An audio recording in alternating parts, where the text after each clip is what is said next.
જય શ્રી કૃષ્ણ. ઓમ નમઃ શિવાય. જય ભોલેનાથ. જય સ્વામિનારાયણ. જય પ્રભુ. જય જિનેન્દ્ર. જે પણ તમારા જે ભગવાન હોય એમની જય. હવે હું તમને ધર્મના ઘણા બધા અલગ અલગ અધ્યાયો એટલે ધર્મના રિલેટેડ ઘણું બધું મેં કવરેજ કર્યું છે મારી મેડિટેશન જર્ની ચેનલમાં. પરંતુ આમાં ઘણા લોકોને કદાચ ક્લેરિટી ના આવતી હોય કે આપણે શું કરી રહ્યા છીએ. આપણે મેડિટેશન જે જર્ની જે છે એમાં આપણે અલગ અલગ મેડિટેશન જર્ની એટલે આપણે આપણા સોલને પ્યુરિફાય કરવા માટે આપણે શું પ્રોસેસ કરી શકીએ. પહેલાં પહેલી આપણી જાતને પ્યુરિફાય કરવાની છે. આપણે જાતે નિર્વ્યસની થવાનું છે. પ્લસ સારી આદતો આપણે પાડવાની છે, જેમ કે સત્ય, પ્રેમ, અહિંસા છે. સત્ય, પ્રેમ, દયા, કરુણા આ બધા લાગણીઓ છે. અને ક્રોધ, માન, માયા, લોભ, મોહ આ બધું જેટલું ઓછું થઈ શકે એટલું કરવાનું છે. એટલે આ ધર્મની નીંવ છે, ફાઉન્ડેશન છે. જે માણસ ભલે મંદિર ના જતો હોય કે કોઈ બી માળા જપ ના કરતો હોય તો પણ જો એ આટલું કરતો હોય તો પણ ઘણું બધું એ જીવનમાં ધર્મને મેળવી લે છે. એક તો પહેલાં પહેલી વસ્તુ છે નિર્વ્યસની એવું રહેવું. એનું કારણ એ છે કે આજકાલ જે વ્યસનોના જે સાધનો છે, જેમ કે સિગરેટ છે કે બીડી છે કે પછી ગુટખા છે કે પછી આલ્કોહોલ છે, હવે આ બધી વસ્તુમાં અમુક કેમિકલ્સ આવતા હોય છે જે કે તમારા માઇન્ડને અને નર્વસ સિસ્ટમને ડિસ્ટર્બ કરે છે. અને આ કેમિકલ એવું ના સમજતા કે સિગરેટમાં ફક્ત ટોબેકો જ છે. સિગરેટમાં ટોબેકો ઉપરાંત ઘણા બધા કેમિકલ્સ એ લોકો આર્ટિફિશિયલી નાખતા હોય છે, જેનાથી માણસોને વ્યસન થાય ને એ પર્ટિક્યુલર સિગરેટની ડિમાન્ડ કરે. હવે ગુટખામાં પણ આ જ રીતના કેમિકલ હોય છે. અને ગુટખાની પ્રોસેસ બનાવે એટલે કાચના પાવડરને બધું ઘણું બધું નાખે છે. હવે એ બધું તમારા સ્વાસ્થ્યને હાનિકારક એટલું બધું છે કે તમને ડિસ્ટર્બ કરી નાખે છે. તમારી કફ સિસ્ટમ, તમારી જે રેસ્પિરેટરી સિસ્ટમ છે, ઓર્ગનની બધી સિસ્ટમ છે એ તમારી ડિસ્ટર્બ કરે એટલે તમે પોતે ધ્યાન ના કરી શકો કે ભગવાનનું ભજન પણ ના કરી શકો અને એકાગ્ર મન થાય નહીં. અને તમે વ્યગ્ર રહ્યા કરો, તમને ઇરિટેશન થાય, તમને ક્રોધ આવે, તમને આળસ આવે. એટલે આ બધી વસ્તુ શું છે કે તમને અંતરાય બની જાય છે જીવન જીવવામાં પણ. તો પછી ધર્મ કરવાની વાત તો દૂર રહી. એટલે આ અંતરાયોને દૂર કરવા માટે બીજું કોઈ તમે અવલંબન કરો કે ના કરો પણ મૂળ જે છે એ તમારે સૌથી પહેલાં જે કરવું જોઈએ એ તમારે આ જરૂર કરવું જોઈએ કે નિર્વ્યસની થવું. નિર્વ્યસની થવા માટે તમે ઉપાય કરી શકો. જેમ કે જે લોકો સિગરેટ, તમાકુનું વ્યસન કરતા હોય, લોકો દૂધ અને લીંબુનો પ્રયોગ કરી શકે. રાત્રે દૂધ પી શકે અને સવારે લીંબુ પીને એને ઓછું કરી શકે. પ્લસ ગળાનો જે પ્રોબ્લેમ હોય આદુથી અને તમારું જે જેઠીમધ આવે છે એના લાકડાથી શું છે કે એ ગળું ક્લિયર કરી શકે છે. કારણ કે આ જે ગળામાં શું છે કે જનરલી એક ટાઈપનું ગળું હંમેશા સ્મોકર્સનું હંમેશા ખરાબ જ રહે છે અને એમના ફેફસામાં નિરંતર કફ ઉત્પન્ન કર્યા કરે છે, કારણ કે સિક્રિશન કર્યા કરે લંગ્સ. એટલે આ બેઝિકલી સૌથી પહેલું શું છે કે આ જે સ્મોકિંગની આદત જે કરીને એ તમારે છોડવી જોઈએ.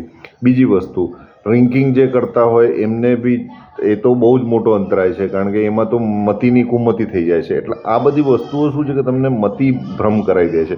સાચાનું ખોટું લાગે અને ખોટાનું સાચું લાગે. એટલે આ બધી વસ્તુ તમને પહેલાં પહેલી છોડવી પડે. પછી મેડિટેશન જર્નીમાં પછી શું આવે છે, પછી તમે એક એક કરીને સમજો.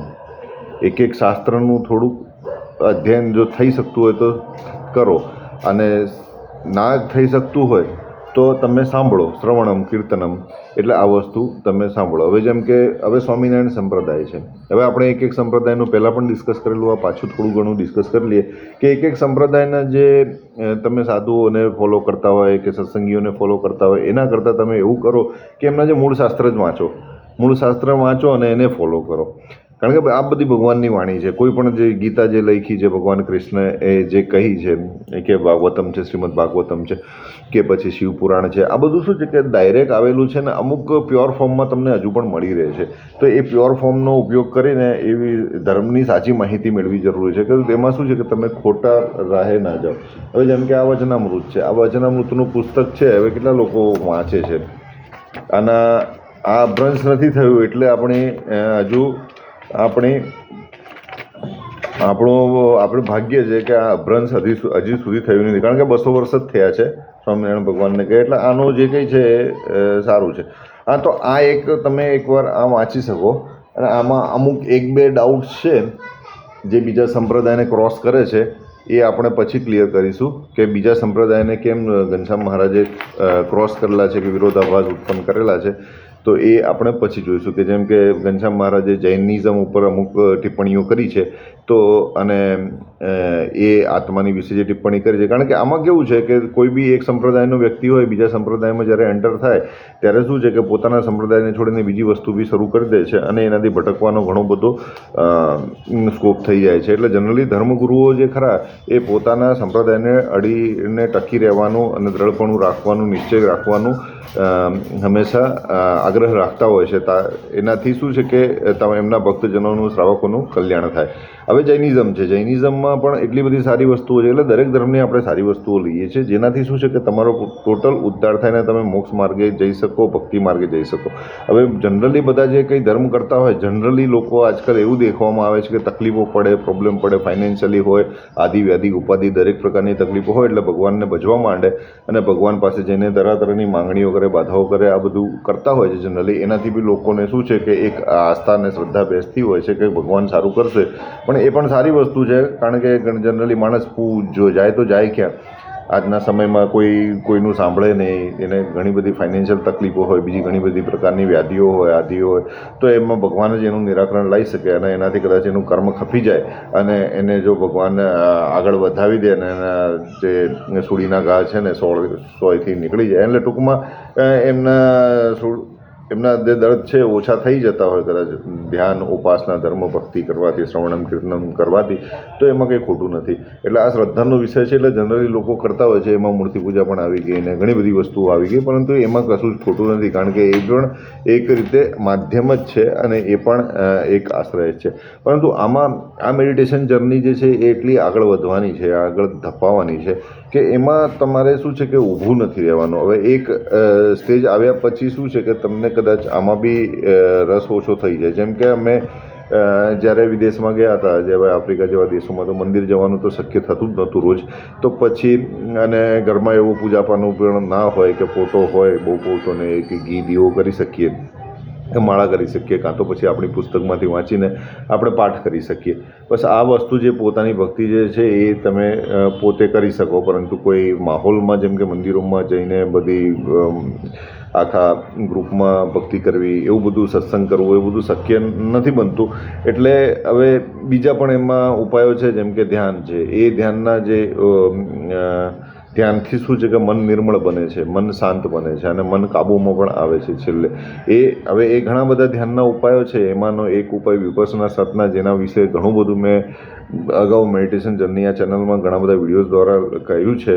પણ તો શું છે કે એની બોધી થવી બહુ અઘરી છે જ્યાર સુધી મનુષ્ય પોતે એમાંથી ના ગુજરે. એટલે પોતાના સ્વ અનુભવ સિવાય તમને એ વસ્તુ સમજાવવાના નથી. હવે આ વચનામૃત તમે વાંચી શકો, કદાચ તમે આ શ્રીમદ રાજચંદ્રની જેમ કે આ પુસ્તક છે, આ પુસ્તક તમે શ્રીમદ રાજચંદ્ર વિશે ઘણા બધા પુસ્તકો છે એમના, મેં તો ઘણી બધી વાંચી છે અને ઘણા બધા પુસ્તકોનું વિવેચન પણ મેં આમાં જ કરું છું ચેનલમાં. અને આ સજાત્મ સ્વરૂપ પરમ ગુરુ જે માળા છે એના પણ મેં અર્થોનો અને એક વિડીયો જારી કરેલો, જેમાં કે આ સજાત્મ સ્વરૂપ પરમ ગુરુને આમની જે શ્રીમદ રાજચંદ્રની જે માળાની જે વિધિ છે એ પણ તમને કરવામાં અને લાભદાયક રહે એટલા માટે કે આ બધા શું છે કે ધર્મના જે મૂળ એમના જે સિદ્ધાંતો છે કે જેને આપણે સાર કહીએ, એ પ્રકારના સાર આપણે રજૂ કરીએ છીએ. એટલે ઘણા લોકો પાસે સમય ના હોય તો શું છે કે આ વસ્તુ જોઈને પણ એને થોડી પ્રેરણા જાગે કે હું આમાં જોઉં તો ખરા કે આના વિશે રસ જાગે કે આ શું છે, શું કહેવા માગે છે, કે કદાચ કોઈ જગ્યાએ જાય તો વળી પુસ્તક ઉંચકીને થોડું વાંચે તો એને ધર્મનો બોધ થાય ને એનું કલ્યાણ થાય. એટલા માટે આ ચેનલ ચલાવીએ છીએ પ્રભુ. એટલે આ ચેનલનો આપણે પોઝિટિવલી તમે લેશો અમને તો સારું છે. હું પણ પૂર્ણ પુરુષોત્તમ નથી, ન તો મારામાં બધા વિકાર સમી ગયા છે એવું પણ નથી, પરંતુ હું બહુ જ કોશિશ કરી રહ્યો છું કે મારા મેક્સિમમ વિકારો ઓછા થાય અને મેક્સિમમ હું ધર્મના રસ્તે ચાલું અને મારી આ ચેનલ દ્વારા સારા કાર્ય થાય. આપણે ખોટા વિડીયો બનાવીને કે ખોટા પ્રકારની પ્રમોશન કરીને આપણે મોટા સબસ્ક્રાઈબર લઈને મોટા વ્યૂઝ લઈને આપણે કશું કામ નથી. આપણો મૂળ ઉદ્દેશ્ય શું છે કે આ યુટ્યુબ એક માધ્યમ છે કે આ જે ધર્મનું લોકોને જ્ઞાન વધે અને લોકોનો લાભ થાય, ધર્મ લાભ થાય, અને એ સૌથી મોટું દાન છે ને એમાં સૌથી મોટું પુણ્ય છે. તો એ જ લોભ છે આપણને, બીજો કોઈ લોભ નથી. હવે આ જે છે, જેમ કે એક પુસ્તક છે, આમનું આ પુસ્તક છે પ્રવચન સારાંશ, આ આચાર્ય ગોયંકાજીનું પુસ્તક છે. હવે આ જે પ્રવચન સારાંશ જે ખરું એ પ્રવચન વિપස්සના સાધનાનું પ્રવચન છે. હવે આ પ્રવચન તમને સાધના કર્યા વગર નહીં સમજણ પડે, એટલે તમારે 10 દિવસનું આમનું જુઓ, આ જે છે એમાં 10 દિવસની સાધનાનું વિવરણ છે, અને 10 દિવસનું જે પ્રવચન આમને કર્યું છે એનું છે. પણ આ જે જ્ઞાન છે એ તમને આ પુસ્તકનું વાંચન તમને એમને નહીં ખબર પડે જ્યાં સુધી તમે 10 દિવસની સાધના નહીં કરો. તો 10 દિવસની સાધનાથી ઉત્તમ લાભ થાય. એટલે એ લાભ તમે જો કોશિશ કરો તો લેજો. આ કંઈ બુદ્ધિઝમ વિશે નથી. વિપස්සના એક સંપ્રદાય વિહીન સાધના છે કે આ બુદ્ધિઝમ નથી. ઘણા લોકો એને બુદ્ધિઝમમાં ખપાવે છે, પણ આ બુદ્ધિઝમ નથી, પરંતુ આ વિપස්සના સાધના એ છે સંપ્રદાય વિહીન છે, અને આમાં કોઈ સંપ્રદાયનું નથી, પણ શુદ્ધ જ્ઞાનની વાત છે, અને શુદ્ધ મનને વિકારોથી મુક્ત કરવા, રાગ દ્વેષ મુક્ત કરવાની સાધના છે, અને પ્લસ તમને મનને નિર્મળ બનાવે છે. મનના તમારા ઘણા બધા કર્મ આમાં ખપી જશે, અને કર્મ ખપવાથી શું થશે કે તમારો આંતરિક વિકાસ થશે અને તમારું પુણ્યનું બળ વધશે, અને તમને જીવનમાં આગળ ધપી શકશો, અને તમે મોક્ષ, ધર્મ, અર્થ, કામ, મોક્ષ તરફ તમારું પ્રયાણ કરી શકશો. હવે આને તો સાચી સમજ પણ તમે કેળવશો, કારણ કે ધર્મના વિશે જે શું કહેવાય, અંધશ્રદ્ધા પ્રકારનું જે છે એ ઘણું બધું છે આપણા સમાજમાં. અંધશ્રદ્ધા ઘણી બધી છે, એટલે અંધશ્રદ્ધામાંથી બહાર નીકળવું બહુ જરૂરી છે. કારણ કે આજકાલ જે ધર્મના પર્યાય જે લોકો લઈને બેઠા છે, જે સનાતનમાં પણ છે, જે જૈનિઝમમાં છે, બુદ્ધિઝમમાં છે, જે બીજા ઇતર સંપ્રદાયોમાં પણ છે, જે આપણે દ્રઢતાપણે ઘણા બધા કન્સેપ્ટ જે લઈને બેઠા છે, એમાં બધા કન્સેપ્ટ સાચા નથી. એમાં ઘણા બધા કન્સેપ્ટ જે છે એ આપણા ખોટા પણ છે. જેમ કે આપણે જે પંચશીલ પાળવાનું જે કહે છે, પંચશીલ એટલે શું? પંચશીલ એટલે મૂળ ધર્મનો એક બેઝ છે કે ધર્મને તમે જ્યારે બી તમે પોતે ધારણ કરવાની હોય, તમારે જ્યારે ધર્મ ધારણ કરવો હોય ત્યારે તમારે મૂળભૂત તમારે શું કરવાનું રહેશે? મૂળભૂત તમારે 5 શીલનું પાલન કરવું જોઈએ. 5 શીલ એટલે શું? હવે 5 શીલ એટલે આપણામાં વિકારો, બીજા ધર્મમાં વિકારો તરીકે ગમે તે રીતે કે, પણ મૂળ એક જ છે કે તમારે કોઈ પણ જે વ્યક્તિ સત્યની ખોજમાં છે, જેને ખરેખર કરવું છે, તો એને બેઝિકલી કોઈ પણ પ્રકારનો હિંસા ના કરવી જોઈએ. જેમ કે જે ધર્મના રસ્તે છે એને હિંસાનો માર્ગ અલગ છે અને ધર્મનો માર્ગ અલગ છે. એટલે ધર્મની સાથે જે હોય એને અહિંસા પરમો ધર્મ કરીને ચાલવું જોઈએ. એટલે એને હિંસા એ વખતે ના કરે તો ચિત્તની વૃત્તિ શાંત પડશે. એટલે પહેલો જે વસ્તુ છે એ અહિંસા પરમો ધર્મ છે. પછી બીજું છે કે સત્ય વચન, સત્ય બોલવું, સત્યનું પાલન કરવું, સત્યને વળગી રહેવું, આ એક બીજો ધર્મ છે. હવે ત્રીજો ધર્મ છે ચોરી ના કરવી, ચોરી ચકારી ના કરવી. એટલે શું છે કે તમે કોઈ પણ એ દોષ છે, ચોરી કરવી એ દોષ છે, અને એમાં ઘણા પ્રકારના તમે ફસાઈ શકો છો એમાં, અલગ અલગ પ્રકારની પ્રવૃત્તિમાં. અને બીજાનું ધન હડપી લેવું, અપરિગ્રહની ભાવના રાખવી જોઈએ. બીજાનું ધન હડપી લેવું એ સારી ભાવના નથી, એટલે ચોરી ના કરવી. પછી છે વ્યભિચાર ના કરવો. હવે વ્યભિચાર એ એવી વસ્તુ છે જે તમારા મનનો વિકાર છે, જે તમારો મનનો વિકાર અલગ અલગ પ્રવૃત્તિથી પોસાય છે. જેમ કે આજના તારીખમાં જે મનુષ્યો અલગ અલગ પ્રકારના વિડીયો જુએ છે, જે ટીવી પર, મોબાઈલો પર, સિરિયલો છે એના માધ્યમથી, કાં તો પછી અમુક ચેનલો કાં તો વેબસાઇટો દ્વારા અમુક વિડીયો જે જુએ છે, એનાથી એમના મનના વિકારો પોષિત થાય છે. અને એ મનના વિકારો શું છે, એમને કામ વાસનાના ઊંડા કૂવામાં ધકેલી દે છે. હવે એ કામ વાસના શું છે કે મનુષ્યને ભિન્ન પ્રકારના કાર્યોમાં સંલગ્ન કરી દે છે. જેમ કે અપોઝિટ સેક્સ છે, કે જેમ કે સ્ત્રી છે, પુરુષ છે, તો સ્ત્રી તરફ એ ખોટી પ્રકારની નજરથી જોવું, એનું આકર્ષણ રાખવું, પ્લસ એને દરેક વખતે જ્યારે જુએ ત્યારે એક જ લાગણીથી જુએ અને આત્મા તરીકે ના જુએ અને હંમેશા એ જ લાલસામાં રહે. એટલે આ પ્રકારનું જે વલણ છે એ આ બધું જે ચલચિત્રો જોવાથી વધુ એને વેગ મળે છે અને મનુષ્યો એ બધા તરફ વધારે ધકેલી રહ્યા છે. હવે પશ્ચિમી લોકો પણ આ જ બધી જે વિકારો છે એને બઢાવો આપે છે, કારણ કે એનાથી ધર્મનું પતન થાય છે. મૂળ ધર્મનું પતન થશે તો ભારત દેશનું પતન થશે. એટલે મૂળભૂત ભારતના જેટલા બી સબસ્ક્રાઈબર છે એ વિઝિટર્સ છે એટલાનું પતન થશે, એટલે ધર્મનું પતન થવાનું નિશ્ચિત છે. એટલે એ લોકો પણ આ વસ્તુ જાણે છે, એટલે એ લોકો આ બધું વસ્તુ પર્પઝફુલી એને પ્રમોટ કરે છે, જેનાથી શું છે કે આપણા દેશનું ધર્મનું પતન થાય. કારણ કે ધર્મનું પતન થશે તો આપણો દેશ આપોઆપ પડી જશે.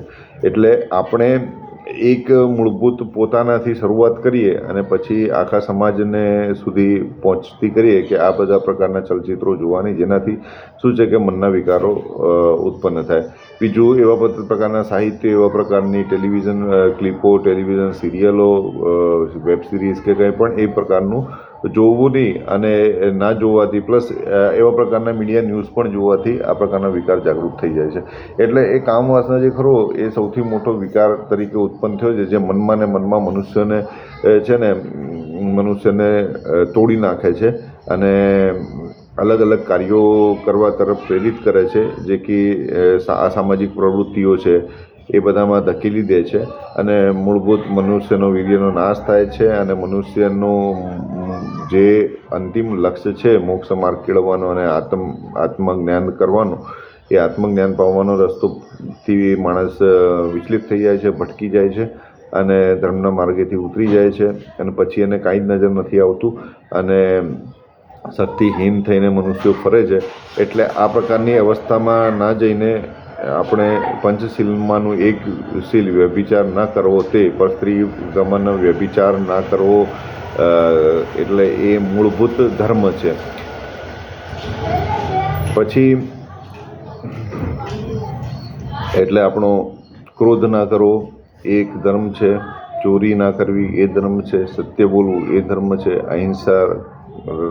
અહિંસા પરમો ધર્મ છે, વ્યભિચાર ના કરવો એ ધર્મ છે. સાતમું થયું કે જુગાર આદિ ના રમવું એ પણ ધર્મ છે. પછી તમે કોઈની નિંદા કુથલી ના કરવી એ બી ધર્મ છે, જુગુપ્સા નિંદા કુથલી ના કરવી એ બી ધર્મ છે. આઠમું જે છે એ તમારા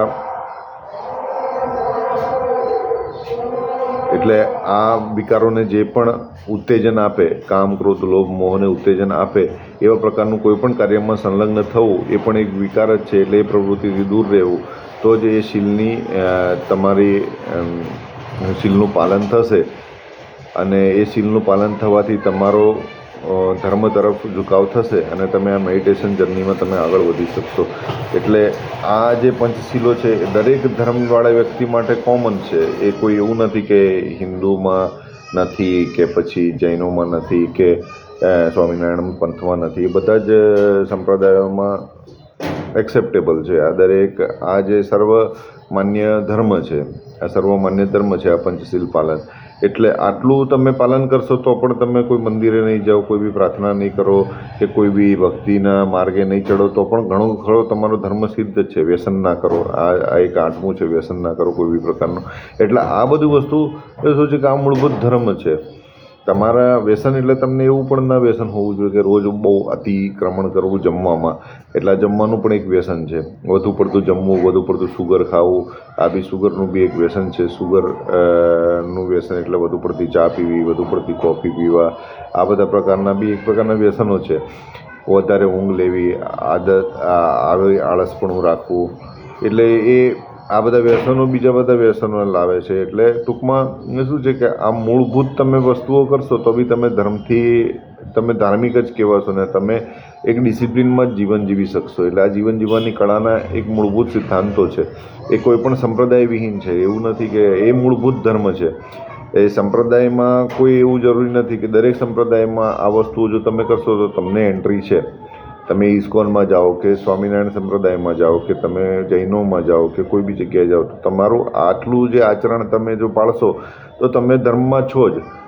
બીજું રહ્યું કે આહાર, એટલે આહારમાં કેવું છે કે સ્વાભાવિક છે કે વેજીટેરિયનિઝમ આપણો આહાર છે મનુષ્યોનો, બીજા પ્રાણીઓની વાત નથી કરતા, મનુષ્યો વેજીટેરિયન જ છે by default, by body structure જ વેજીટેરિયન છે, કારણ કે એનું આંતરડું નાનું છે મનુષ્યોનું બીજા બધા પ્રાણીઓ કરતાં. બીજા આંતરડું મોટું છે એટલે વેજીટેરિયન પ્રાણીઓના આંતરડા મોટા હોય, પ્લસ દાંત બી આપણા કેનાઇન ટીથ નથી એટલે આપણે વેજીટેરિયન છે. એટલે ઘણા બધા એવા ફીચર્સ છે કે મનુષ્ય વેજીટેરિયન જ છે.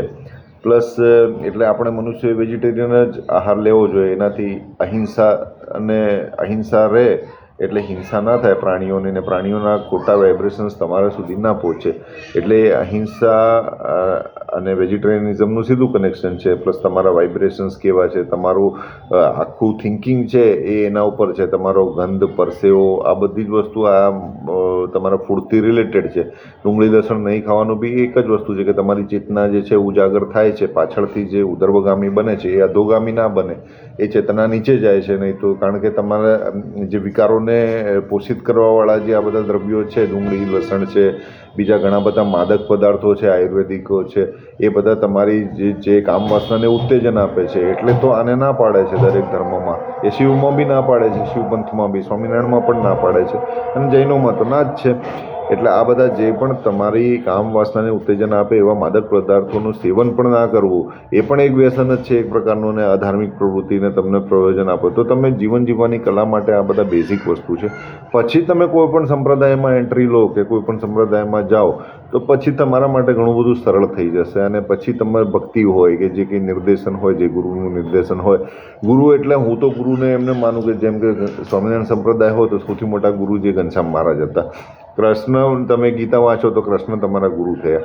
હા, તમે જે ભૌતિક ગુરુઓ બનાવો, કોઈને ગુરુ બનાવી દો, પણ એ ગુરુ શું કહે છે એનું આચરણ પણ જોવું જોઈએ. એ ખરેખર આત્મ સાક્ષાત્કારી છે કે નહીં, એ ખરેખર એવા પુરુષ છે કે જેમની તમે ઇન્ફ્લુએન્સ લઈ શકો તો તમારે લેવી. નહીં તો આ જે પુસ્તકો છે, આ બધી પુસ્તકો લખેલી જ છે એમના દ્વારા, અને એ પુસ્તકો તમે અક્ષર વાંચો અને સમજો. તમે જો સાક્ષર હોવ તો તમે આટલું તો સમજી શકો. જે કંઈ તમારી ભાષા છે, એક ભાષા વાંચતા અને સમજતા આવડતી હોય તો મનુષ્ય દરેક આ બધી પુસ્તકો વાંચીને એને ગુરુ બનાવી શકે છે. એટલે તમારે એવું ગુરુ પ્રત્યક્ષ હોવા જરૂરી નથી. તમારે એકલવ્યની જેમ તમે આ બધું પણ કરી શકો છો. તમારે પ્રત્યક્ષ ગુરુ કરીને શિક્ષણ લેવું એવું જરૂરી નથી, પણ આ પુસ્તકમાં ગુરુ છે જ.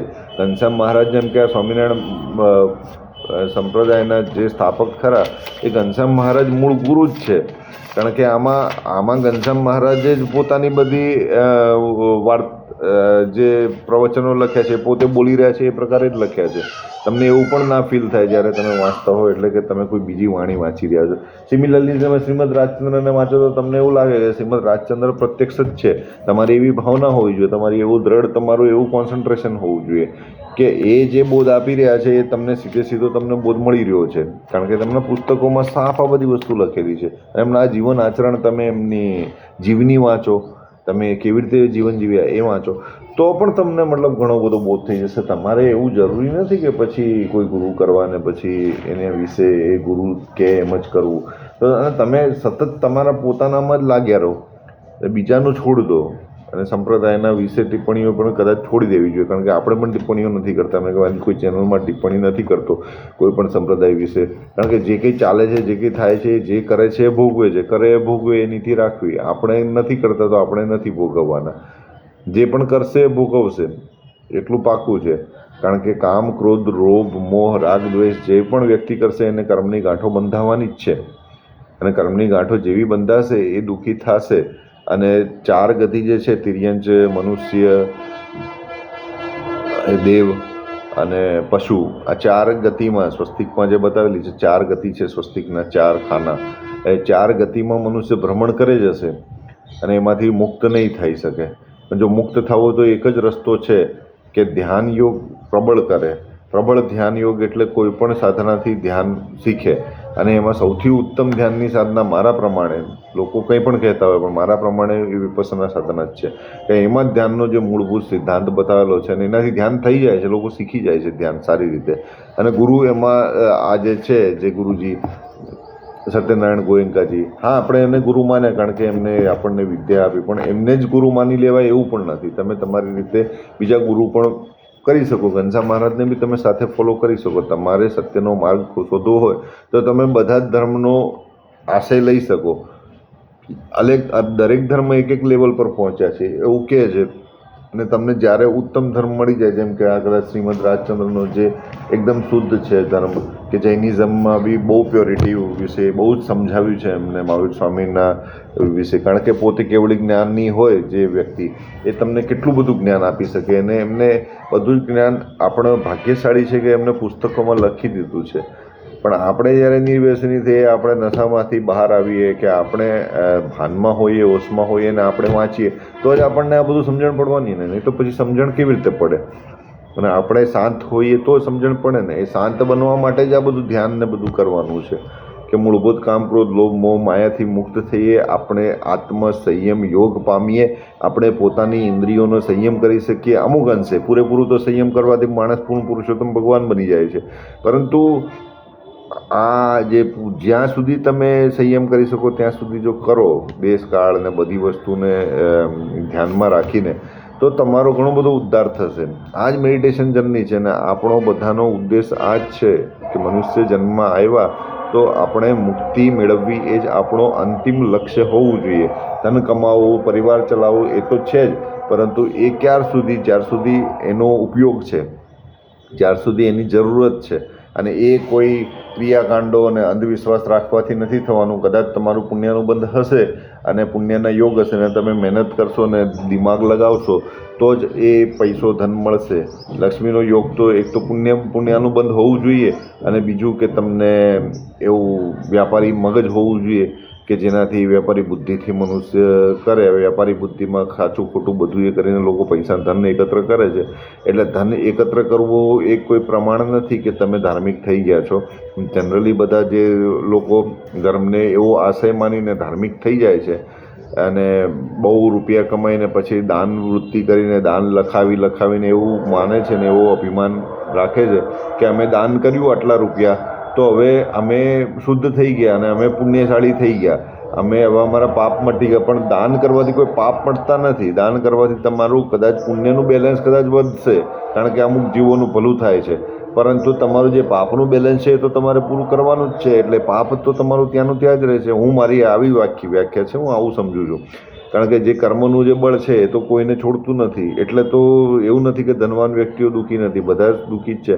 એટલે આ સંસારમાં બધા જ દુઃખી છે. જ્યાર સુધી 4 ગતિમાં ભ્રમણ છે ત્યાર સુધી દુઃખી જ છે. દેવ પણ દુઃખી છે. તમે જેની માનતાઓ માનો છો, તમે જેના દીવા કરો છો, એ પણ દેવ મુક્ત નથી. તો બીજાની તો ક્યાં વાત છે? તમે જેની મુક્તિ, એમની મુક્તિ ઈચ્છો, તમારા પૂર્વજોની કે તમારા જે દેવોની, જે કંઈ દેવોની પૂજા એમની મુક્તિ ઈચ્છો, તો તમે સાચા ભક્ત કહેવાઓ, તો તમે એના શુભેચ્છક કહેવાઓ. તમે એમનો ઉપયોગ કરીને તમારા કાર્યો કઢાવો એ યોગ્ય નથી. એટલે હું તમને સાચી ભક્તિ આપવાની પ્રેરણા જ આપીશ. ઓમ શાંતિ. બાકી મારાથી કંઈ ભૂલચૂક થઈ હોય કંઈ બોલવામાં તો ક્ષમા કરજો. જય પ્રભુ, જય ભોલેનાથ. ઓમ શાંતિ.